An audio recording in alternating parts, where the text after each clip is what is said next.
Slow down. Watch safely. We've got men at work today. Coming up next on Carolina People.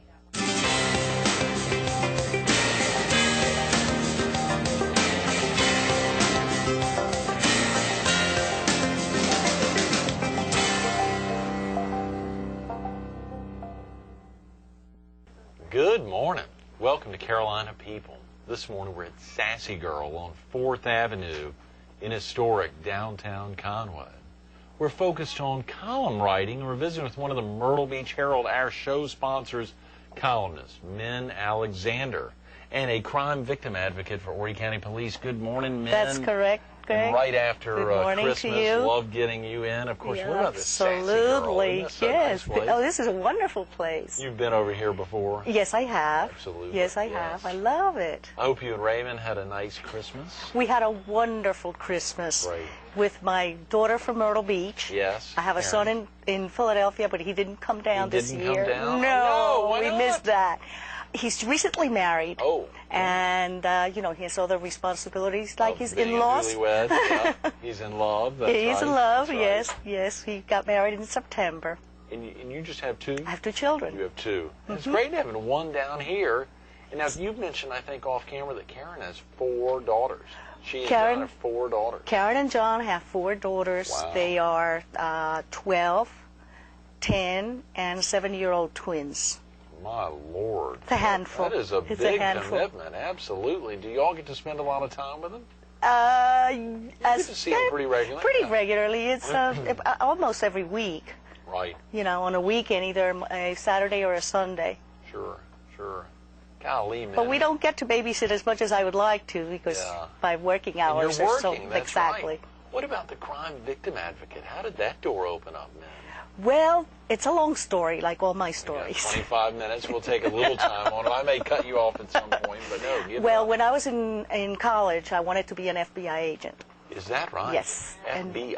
FBI agent. And Puerto Rico being a matriarchal society, my mother said, no way. Right. So I went as far as taking the LSAT exams, thinking that you could become an FBI agent by being a lawyer. A lawyer, right. At that time, you had to have a bachelor's in accounting.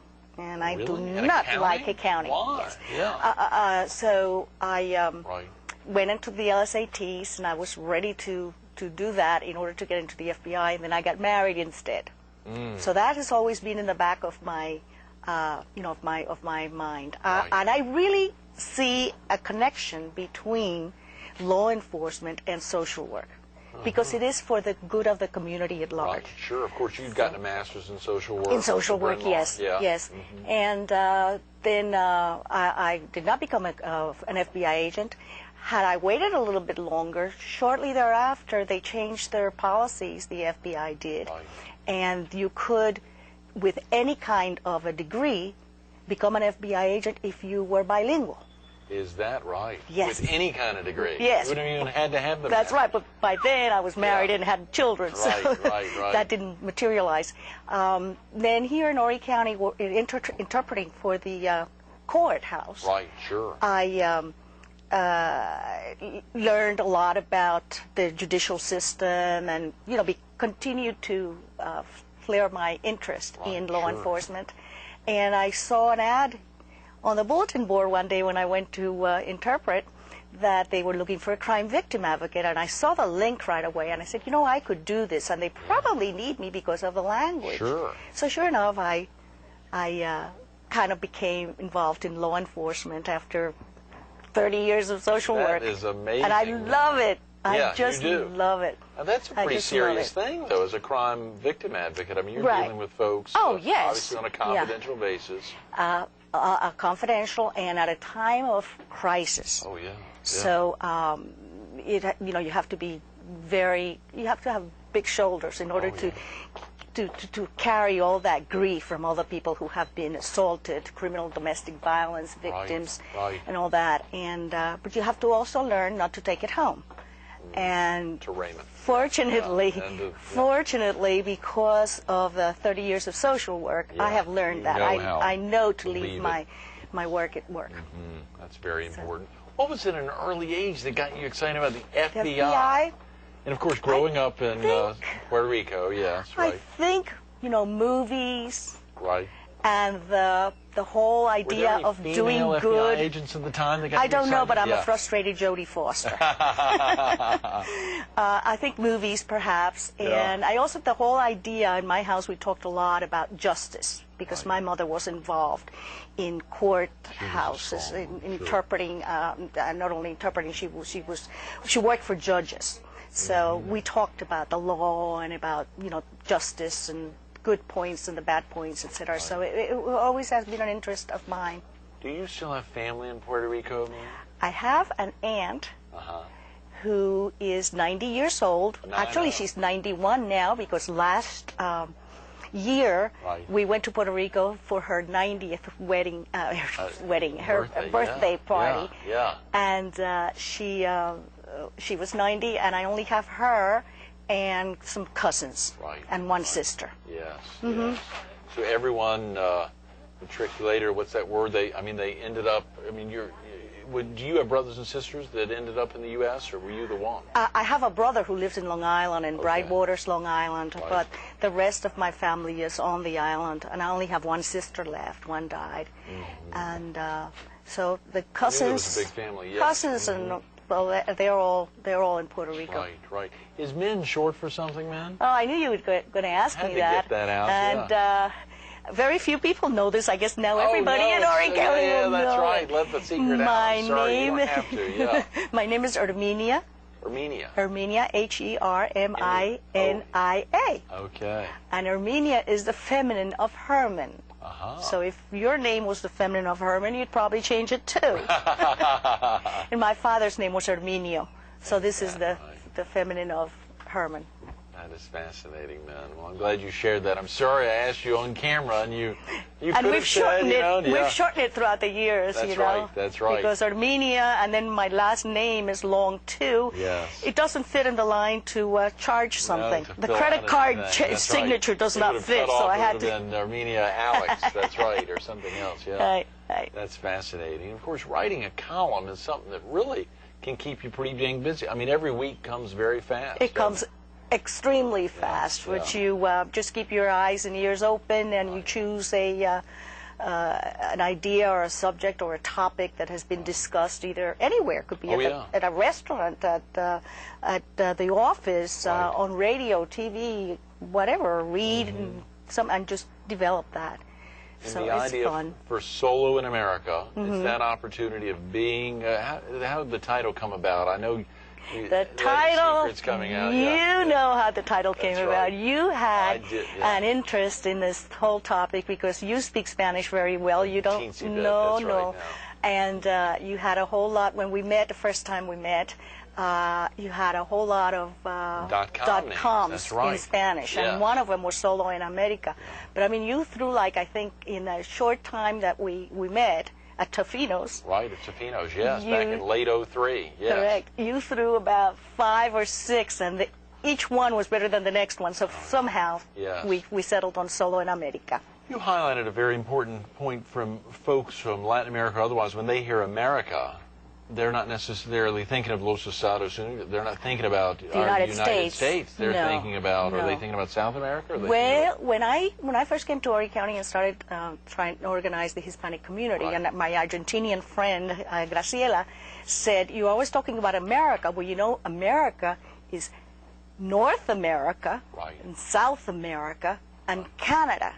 So it gets kind of confusing for us. You have to just explain which country you're talking about. And I thought America was America. I'm from Puerto Rico, and we're very American.